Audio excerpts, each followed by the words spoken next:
सीधे कैंसिल हो रहे, डेल्टा पी एक्स, ठीक है। इससे ये कैंसिल हो गया तो पावर्स को इकट्ठा करो, ये हो गया 527 गुणा 10 की घात माइनस के 34, नीचे आपके 10 की घात माइनस के 9 और ये 10 प्लस के 2, तो डेल्टा पी एक्स ये आपका हो गया 527 गुणा 10 की घात माइनस का 34 बटे में ये 10 की घात माइनस 7 माइनस के 34 प्लस के 7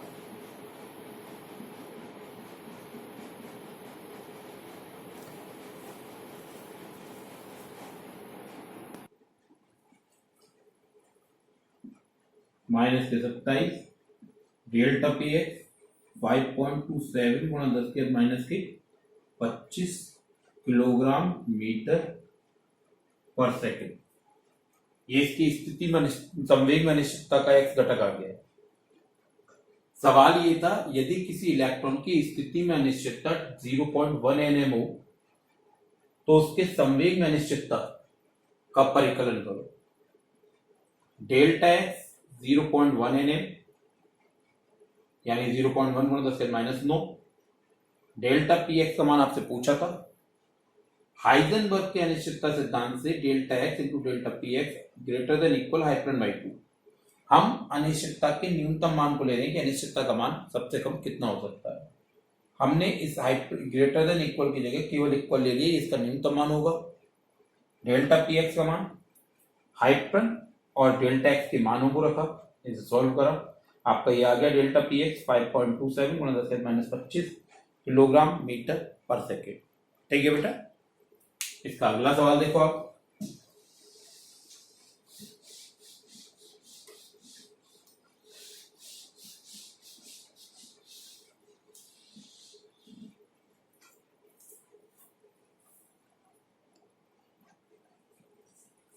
देखो बेटा, अगला सवाल ये है, किसी परमाणु में एक उत्तेजित ऊर्जा स्तर का आयुकाल 1 गुणा 10 की घात माइनस 8 सेकेंड है। उत्तेजित अवस्था में संक्रमण से उत्सर्जित फोटोन की आवृत्ति में न्यूनतम अनिश्चितता का परिकलन करो। अब आपके मन में यह आएगा कि आयुकाल में अनिश्चितता डेल्टा टी की अनिश्चितता दी है 1 गुणा 10 की घात माइनस 8 सेकेंड,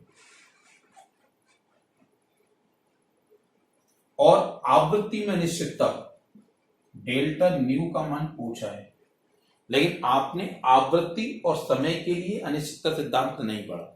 ठीक है, आपने क्या पढ़ा है? आपने पढ़ा है हाइजेनबर्ग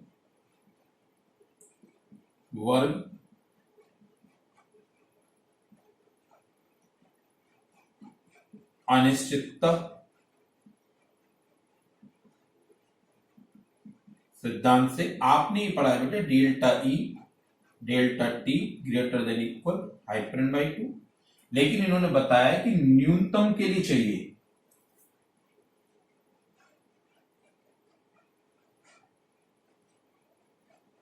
अनिश्चितता की न्यूनतम स्थिति के लिए, तो ये न्यूनतम स्थिति में आपका हो जाता है delta E into delta T बराबर हाइपरन बाई 2। पिछले सवाल में आप न्यूनतम लेके चले थे, इसमें इन्होंने खुद कहा है कि न्यूनतम अनिश्चितता का परिकलन करना है, तो न्यूनतम स्थिति ये रही। हम यहां से डेल्टा ई का मान निकालेंगे, तो हाइपरन बाई 2 डेल्टा टी 1.054 गुणा 10 की घात माइनस 34 बटे 2 गुणा डेल्टा टी का मान 10 की घात माइनस 8, 2 से सीधे से डिवाइड कर देंगे, 0.527 गुणा 10 की घात माइनस के 34 प्लस के 8, मैं इसे सीधे लिख देता हूं 0.53, और ये हो जाएंगे माइनस के 26, और आंसर किसमें चलेगा? जूल में। आपका देखो एक बार, आपका सवाल है किसी परमाणु में एक उत्तेजित ऊर्जा स्तर का आयुकाल 10 की घात माइनस 8 सेकेंड और उत्तेजित अवस्था से संक्रमण उत्सर्जित फोटोन की आवृत्ति में न्यूनतम अनिश्चितता पूछी है। डेल्टा टी का मान दिया है, डेल्टा न्यू पूछा है। हाइजेनबर्ग का अनिश्चितता सिद्धांत ऊर्जा और समय के लिए ये रहा। हमने इससे ऊर्जा में अनिश्चितता निकाल ली। तो ये आगे हम जानते हैं E बराबर होता है h न्यू, जहां E आपकी ऊर्जा, h प्लांक नियतांक और न्यू आवृत्ति है। अब अगर हम इस समीकरण में देखें तो ये जो h है, h प्लांक नियतांक है। नियतांक के मान में अनिश्चितता नहीं हो सकती, नियतांक का मान नियत होता है। तो यहां अनिश्चितता के रूप में अगर हम देखें तो ये होगा डेल्टा E बराबर h डेल्टा न्यू। हमें मान चाहिए डेल्टा न्यू का, तो डेल्टा न्यू बराबर हो गया डेल्टा E अपॉन h। तो डेल्टा न्यू बराबर हो गया डेल्टा E का मान आपका ये रहा, यहां हम लिख देते हैं। ये हमारा समीकरण 1 हो गया। समीकरण 1 से डेल्टा E का मान लगाने पर, समीकरण 1 से डेल्टा E का मान लगाया 0.53 गुणा 10 के -26, h का मान लगा दिया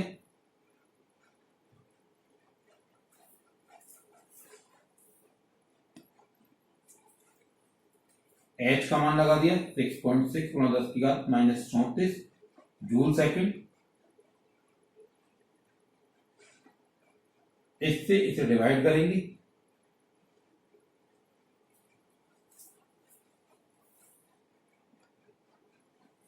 आप इससे इसे डिवाइड करेंगे, ये आपका आएगा 0.080 गुणा 10 की घात -26 प्लस के 34।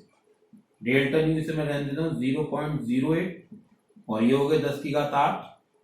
आवृत्ति है हर्ट्ज में, मैं इसे लिख देता हूं 8 गुणा 10 की घात 6 हर्ट्ज। ये आपकी आवृत्ति में अनिश्चितता आ गई बेटा। आपका सवाल ये था किसी परमाणु में एक उत्तेजित ऊर्जा स्तर का आयु काल में अनिश्चितता दी थी, आवृत्ति में पूछी थी। आपने हाइजेनबर्ग के अनिश्चितता सिद्धांत से पहले ऊर्जा में अनिश्चितता निकाली। आप जानते हो ऊर्जा E बराबर h न्यू होता है, अनिश्चितता के रूप में डेल्टा E बराबर h डेल्टा न्यू।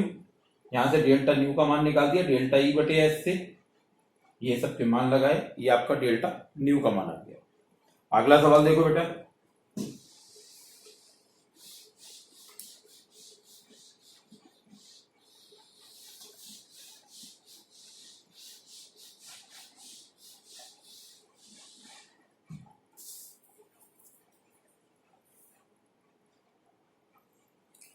देखो बेटा अगला सवाल, एक एल्फा कण व एक प्रोटॉन समान चुंबकीय क्षेत्र में प्रवेश करते हैं।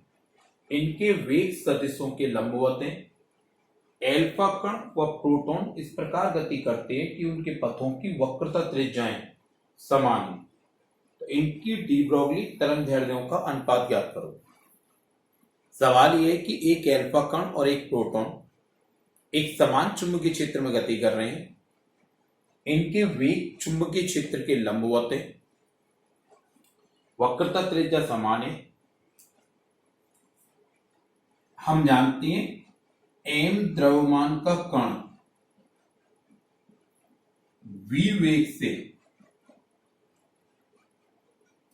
m द्रव्यमान का कण v वेग से जिसका आवेश q है,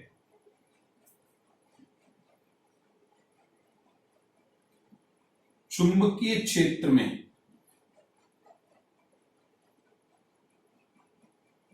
गति करे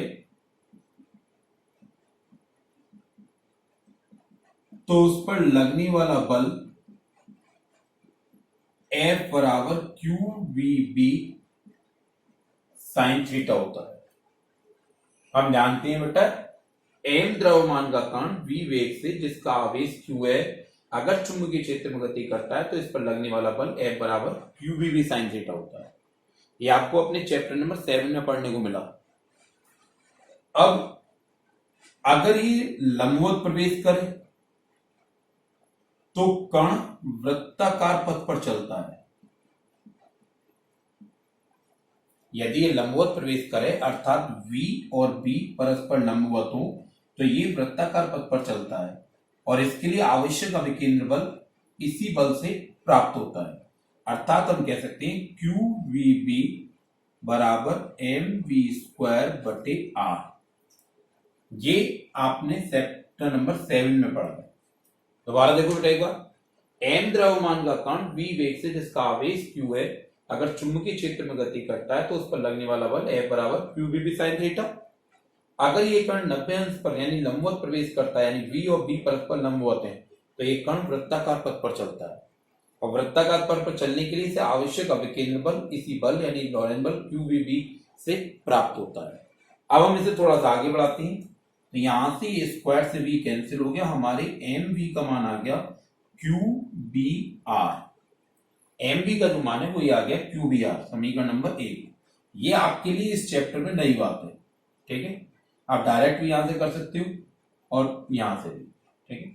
हम जानते हैं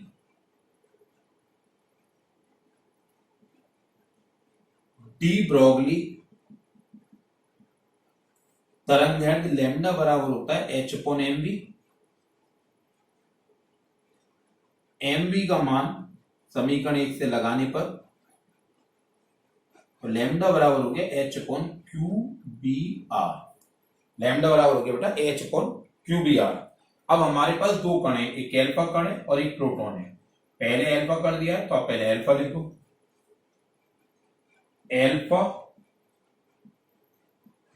कण के लिए तो आपका लैम्डा एल्फा क्या हो जाएगा बेटा h upon Q alpha B alpha R alpha, ये होगा। एल्फा कण के लिए लैम्डा एल्फा बराबर h upon Q alpha B alpha R alpha.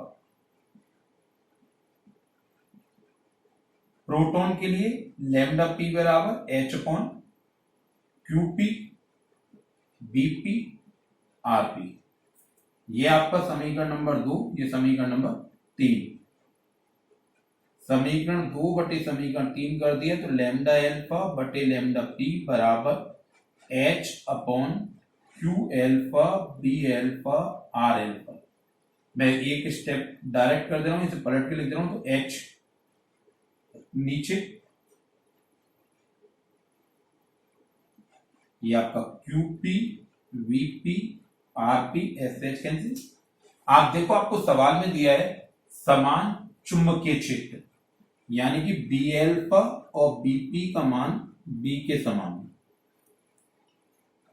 इस प्रकार गति करती है पथों की वक्रता त्रिज्याएं समान, यानी कि RP व R एल्फा दोनों R के समान, ठीक है।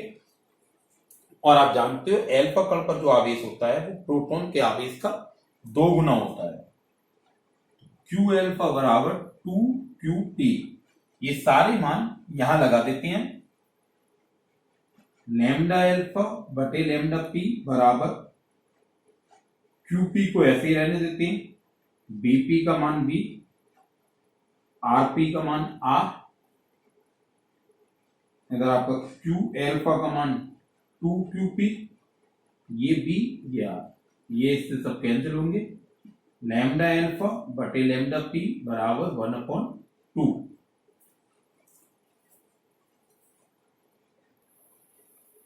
अर्थात एल्फा कण की डी ब्रोगली तरंगदैर्घ्य और प्रोटॉन के डी ब्रोगली तरंगदैर्घ्य का अनुपात 1:2 है। दोबारा देखो बेटा सवाल, एक एल्फा कण और एक प्रोटॉन समान चुंबकीय क्षेत्र में प्रवेश करते हैं। इनके वेग सदिश के लंबवत हैं। एल्फा कण प्रोटॉन इस प्रकार गति करते हैं कि उनके पथों की वक्रता त्रिज्याएं समान है। इनकी डी ब्रोगली तरंगदैर्घ्यों का अनुपात ज्ञात करना है। इस सवाल में थोड़ा सा काम चैप्टर नंबर 7 का यूज हुआ है। ये चैप्टर 7 में है, क्या है कि m द्रव्यमान का कण v वेग से जिसका आवेश q है, अगर चुंबकीय क्षेत्र में गति करता है तो इस पर यह बल लगता है F बराबर QBB sin थीटा। और अगर ये लंबवत प्रवेश करता है तो इसकी गति वृत्ताकार होती है। और वृत्तीय गति के लिए आवश्यक अभिकेंद्र बल, ये जो आपका बल है, इसी से प्राप्त होता है, ठीक है। यहां से mv का मान मिल गया QBR। डी ब्रोगली तरंगदैर्घ्य लैम्डा बराबर h अपॉन mv। mv का मान लगा दिया, लैम्डा बराबर h अपॉन QBR। अब यहां से हमने पहले एल्फा कण के लिए लैम्डा निकाला डी ब्रोगली तरंगदैर्घ्य, फिर हमने प्रोटॉन के लिए डी ब्रोगली तरंगदैर्घ्य निकाली बेटा। इन दोनों को हमने बटे में रखा ठीक है। अब हम जानते हैं तो हमें दिया था कि चुंबकीय क्षेत्र एक समान, तो एल्फा का और प्रोटॉन का चुंबकीय क्षेत्र एक समान, तो हमने इसे बी मान लिया। दोनों की त्रिज्या एक समान आर मान लिया। जबकि हम जानते हैं एल्फा कण का आवेश प्रोटॉन के आवेश का 2 गुना, एल्फा कण पर जो आवेश होता है प्रोटॉन के आवेश का 2 गुना होता है, 2 क्यूबिक। ये सारे मान लगा दिए तो इनकी डी ब्रॉगली तरंग दैर्ध्यों का अनुपात दिया गया। ठीक है बेटा, अगला सवाल।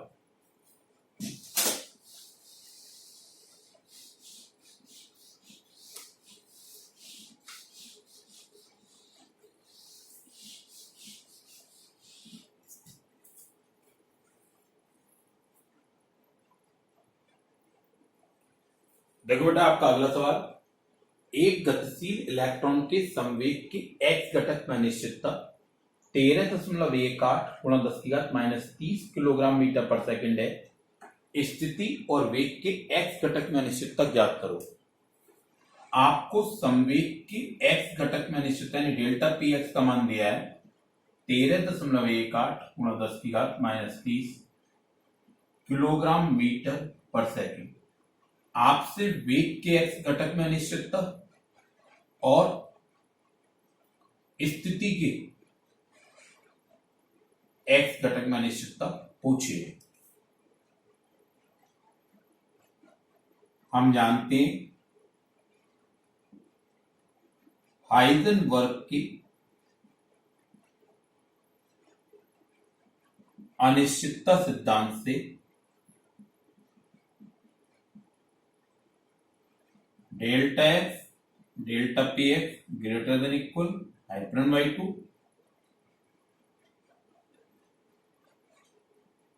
अनिश्चितता की न्यूनतम मान के लिए,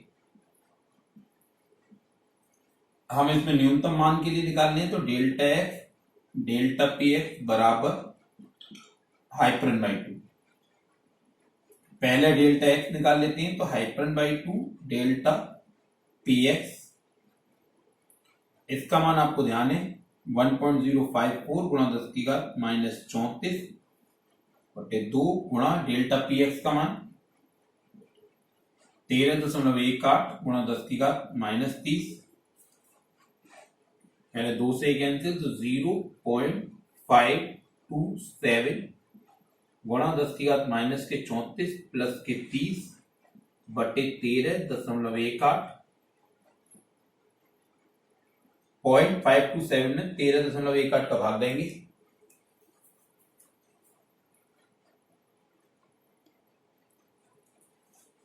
जब आप बेटा 0.527 में 13.18 का भाग दोगे तो ये आएगा आपका 0.0399 और ये माइनस के 4, तो ये डेल्टा एक्स का मान हो गया है 0.04 गुणा 10⁻⁻4 मीटर।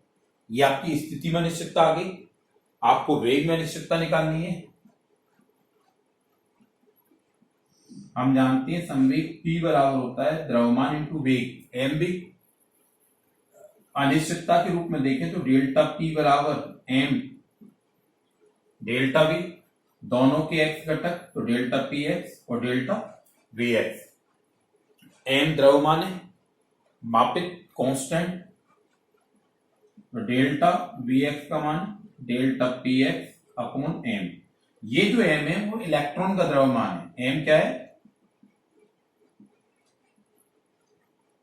इलेक्ट्रॉन का द्रव्यमान। क्यों? क्योंकि इसमें आपको साफ साफ बताया गया गतिशील इलेक्ट्रॉन के लिए। और एम का मान आप जानते हो 9.1 गुणा 10⁻⁻31 किलोग्राम। तो ये डेल्टा वी एक्स बराबर आपका डेल्टा पी एक्स का मान 13.18 गुणा 10⁻⁻30 और ये 9.1 गुणा 10⁻⁻31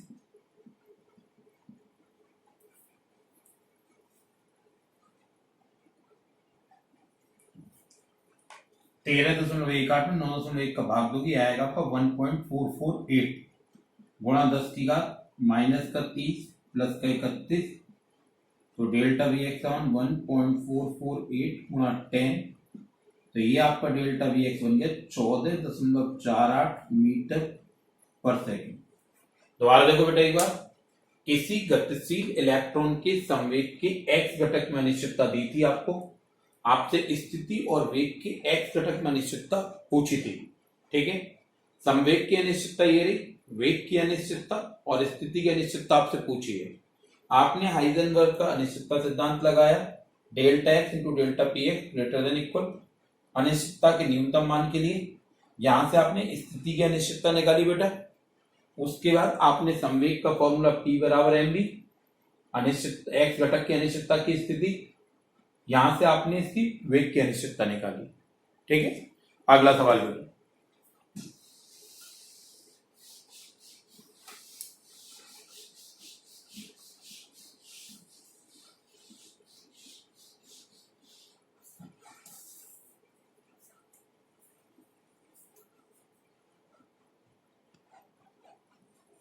अगला सवाल बेटा, विद्युत चुंबकीय स्पंद का काल 0.30 ms लिखा है। ये जो ms है इसका मतलब है मिली सेकेंड। स्पंद का काल डेल्टा टी 0.30 ms, ms का मतलब मिली सेकेंड यानी 10⁻³ सेकेंड। आपसे फोटोन की ऊर्जा डेल्टा ई में अनिश्चितता पूछी है। हम जानते हैं हाइजेनबर्ग अनिश्चितता सिद्धांत से delta E delta T greater than equal (2).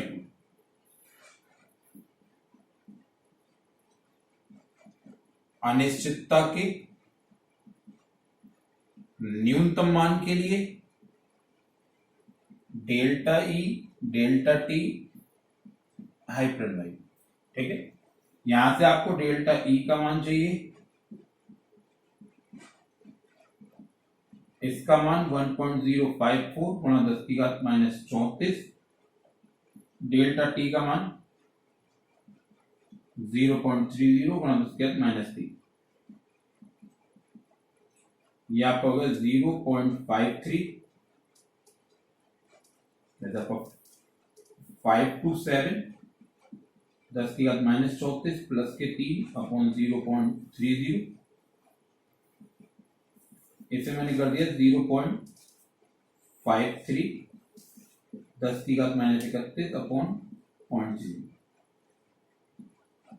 इसका भाग दे देंगे इसमें,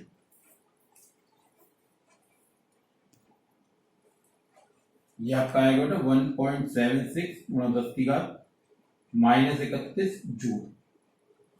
ठीक, ये आपको सिंपल सा सवाल है बेटा। विद्युत चुंबकीय स्पंद का काल 0.30 ms, ms का मतलब मिली सेकेंड, ms का मतलब मिली सेकेंड है। फोटोन की ऊर्जा में अनिश्चितता ज्ञात करवाई थी, मिली की जगह 10⁻³ ऊर्जा, डेल्टा ई बराबर (2/डेल्टा टी). आपका ये हो गया। देखो बेटा, आज आपने डेविसन जर्मर का प्रयोग करा, उसके बाद आपने हाइजेनबर्ग अनिश्चितता सिद्धांत करा और इनके सवालों को करा। ठीक है, डेविसन जर्मर ने अपने प्रयोग में आपसे जो पूछे जाएंगे प्रश्न वो ये है कि डेविसन जर्मर ने अपने प्रयोग में क्या किया। तो डेविसन जर्मर ने अपने प्रयोग में इलेक्ट्रॉनों के विवर्तन को परीक्षित किया। डेविसन जर्मर ने प्रयोग क्यों किया? उसने डी ब्रोगली परिकल्पना की सत्यता की जांच के लिए किया। डी ब्रोगली की सत्यता की जांच की, यानी हम कह सकते हैं डी ब्रोगली की परिकल्पना जो थी उसकी पुष्टि, उसकी प्रायोगिक प्रदर्शन डेविसन जर्मर ने किया। उसके बाद आपने हाइजेनबर्ग अनिश्चितता सिद्धांत किया, जिससे आपको पता चला कि किसी कण की स्थिति और संवेग का एक साथ एक ही दिशा में यथार्थपूर्वक मापन नहीं कर सकते। और आपने इसके इन सवालों पर, इन सबको आप नोट करो बेटा। किसी को कोई दिक्कत हो तो मेरे से कांटेक्ट करो। ठीक है, ओके।